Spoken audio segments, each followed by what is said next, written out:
Salam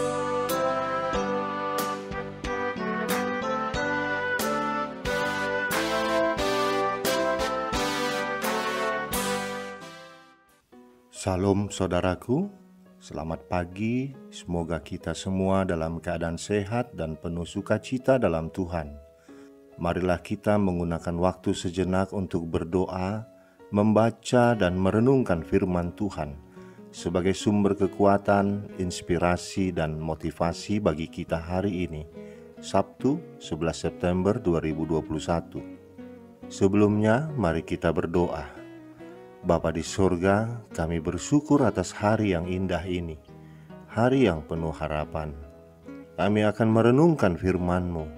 Kiranya Roh Kudus menerangi hati dan pikiran kami, agar kami sungguh memahami firman-Mu. Dalam nama Tuhan Yesus Kristus kami berdoa. Amin.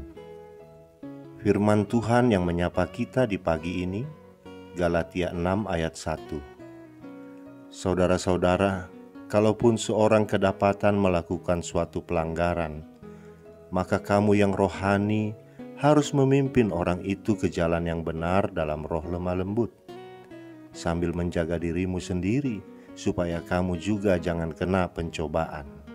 Demikian firman Tuhan. Saudaraku, tidak ada manusia yang bisa hidup sendiri. Pedoman ini juga berlaku dalam hal pertumbuhan rohani kita sebagai seorang Kristen. Tanpa kehadiran dan peran orang Kristen yang lain, iman kita tidak akan bertumbuh. Dalam bacaan kita hari ini, Rasul Paulus mengingatkan jemaat Galatia agar menjaga diri supaya tidak jatuh dalam pencobaan. Di samping itu, mereka juga harus hidup saling memperhatikan dan saling menolong. Menurut Paulus, memimpin berarti menuntun. Kalau ada saudara seiman yang melakukan pelanggaran, ia harus dibimbing dengan kasih dan kelembutan. Caranya bisa juga dilakukan dengan saling mengingatkan dan saling menolong. Jika sudah dilakukan, maka hidup mereka sebagai anak-anak Tuhan senantiasa sepadan dengan firman Tuhan. Memang di tengah dunia yang penuh penderitaan dan kejahatan, berbuat baik tidaklah mudah, apalagi berbuat baik secara aktif, konsisten, berdampak dan sesuai dengan cara Kristus. Kita tergoda untuk kecil hati, hilang semangat, bersungut-sungut, bahkan menyerah. Apalagi saat maksud baik kita kepada orang itu ditolak mentah-mentah, atau malah kita mendapat makian karenanya.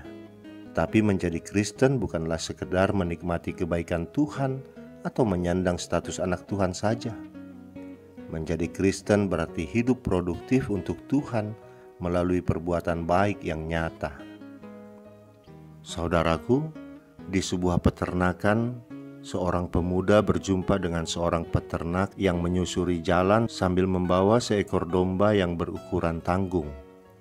Peternak itu menyapa pemuda itu dan berkata, "Saya harus mengawasi domba yang hilang," katanya sambil tersenyum. Lalu pemuda itu bertanya, "Bagaimana domba ini bisa hilang jika ada pagar yang mengitari mereka?" Lalu peternak itu menjawab, "Mereka terlalu asik makan sampai hilang. Mereka terus-menerus menundukkan kepala dan berjalan dari satu tempat ke tempat lainnya.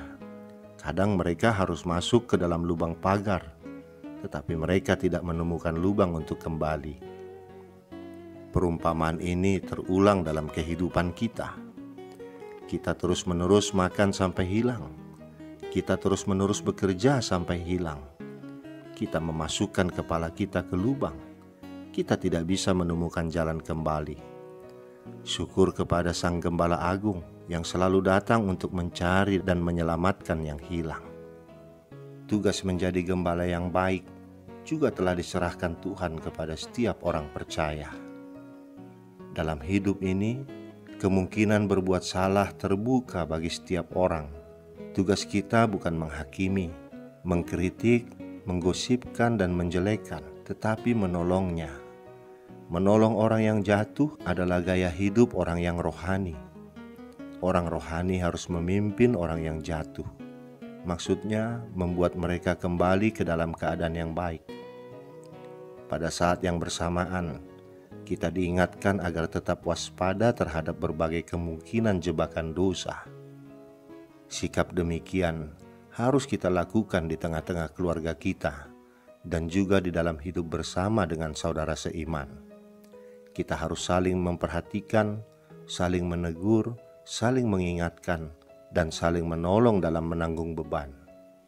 Karena tidak ada seorang pun yang lebih kuat daripada yang lain. Ada kalanya orang lain lemah dan kita harus menolong. Ada kalanya kita yang lemah dan membutuhkan dukungan saudara-saudara yang lain. Jangan sampai kita merasa paling rohani dan paling benar sehingga menegur dengan arogan. Kita juga jangan tidak acuh sehingga tidak mau tahu, apalagi tidak mau menolong. Dengan rendah hati dan lemah lembut, kita menegur saudara yang jatuh sembari terus mawas diri agar tidak terjatuh dalam dosa. Saat jatuh ke dalam dosa, kita wajib membuka diri terhadap teguran dari saudara seiman, karena kita pun tidak luput dari berbagai kelemahan. Adakah saudara seiman kita yang membutuhkan teguran dan dukungan kita hari ini? Marilah dengan lembut dan rendah hati kita jangkau mereka kembali. Amin, kita berdoa. Bapa di sorga, ajarilah kami senantiasa bahasa kasih-Mu, agar kami bisa hidup saling menolong, saling memperhatikan, saling menopang di antara kami anak-anak-Mu. Bukalah hati kami saat kami melihat saudara-saudara kami yang jatuh ke dalam pencobaan, agar kami memiliki kerinduan untuk membawa mereka kembali ke jalan yang benar. Demikian juga dengan kami, saat kami jatuh ke dalam pencobaan, buka hati pikiran kami, agar kami mau menerima teguran, nasihat dari-Mu melalui saudara-saudara kami, agar kami tetap berada di jalan kebenaran-Mu Bapa. Terima kasih Bapa, kasihanilah kami yang lemah ini. Dengarkanlah doa kami di dalam nama anak-Mu Tuhan Yesus Kristus. Amin. Selamat beraktivitas saudaraku, Tuhan memberkati. Salam.